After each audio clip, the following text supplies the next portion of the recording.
These two people, they were in love with each other, and the girl was very young, about 17 or 18, I guess. And the guy was quite a bit older. He was wild, and she was very beautiful. And together they turned everything into a kind of adventure, and she liked that. Just an ordinary trip down to the grocery store was full of adventure. They were always laughing at stupid things he liked to make her laugh. And they didn't much care for anything else because all they wanted to do was to be with each other. They were always together. Yes, they were. They were real happy, and he loved her more than he ever felt possible. He couldn't stand being away from her during the day when he went to work, so he'd quit just to be at home with her.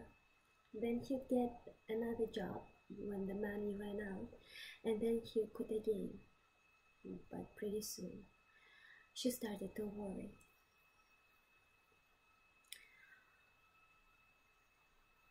He started thinking that she was seeing other men, or the sly he'd come home from work and accuse her of spending the day with somebody else. Then he'd yell at her and start smashing things in the trailer.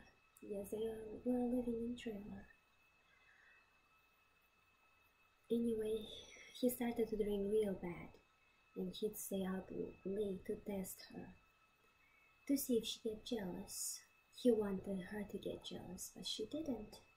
She was just worried about him, but that got him even madder, because he thought that if she'd never get jealous of him, she didn't really care about him. Jealousy was a sign of her love for him. And then one night she told him she was pregnant. She was about 3 or 4 months pregnant, and he didn't even know. And then suddenly everything changed. He stopped drinking and got a steady job. He was convinced that she loved him now because she was carrying his child, and he was going to dedicate himself making a home for her. But then funny things started to happen. He didn't even notice it. At first, she started to change. From the day the baby was born, she began to get irritated with everything around her. She got mad at everything. Even the baby seemed to be injustice to her. He kept trying to make everything alright for her, but her things take her out to dinner once a week. But nothing seemed to start to satisfy her. For 2 years, she struggled to put them back together like they were when they first met. But finally he knew that it was never going to work out, so he hit the bottle again. But this time it got mean.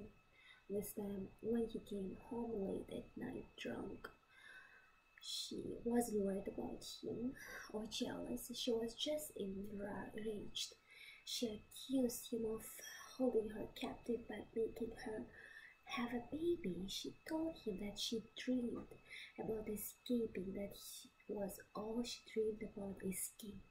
She saw herself at night running naked down a highway, running across fields, running down riverbeds, always running, and always just when she was about to get away, he would be there. He would stop her somehow. He would just appear and stop her. And when she had told him these dreams, he believed them. He knew she had to be stopped or she'd leave him forever. So he made a cowbell to her ankle so he could hear her at night if she tried to get out of bed.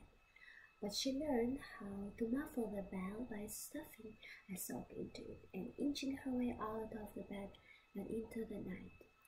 He could call one night when the stock fell out and he heard her trying to run to the highway. He caught her and dragged her back to the trailer and tied her to the stall with his belt. He just left her there and went back to bed and lay there listening to her scream, and he listened to his son scream, and he was surprised at himself because he didn't feel anything anymore. All he wanted to do was sleep. And for the first time, he wished he were far away, lost in deep, vast country where nobody knew him. Somewhere without language or streets, he dreamed about this place without knowing its name. And when he woke up, he was on fire. There were blue flames burning the sheets of his bed. He ran through the flames toward the only two people he loved, but they were gone. His arms were burning, and he threw himself outside and rolled on the wet ground. Then he ran. He never looked back at the fire. He just ran. He ran until the sun came up and he couldn't run any further. And when the sun went down, he ran again. For 5 days he ran like this until every sign of man had disappeared.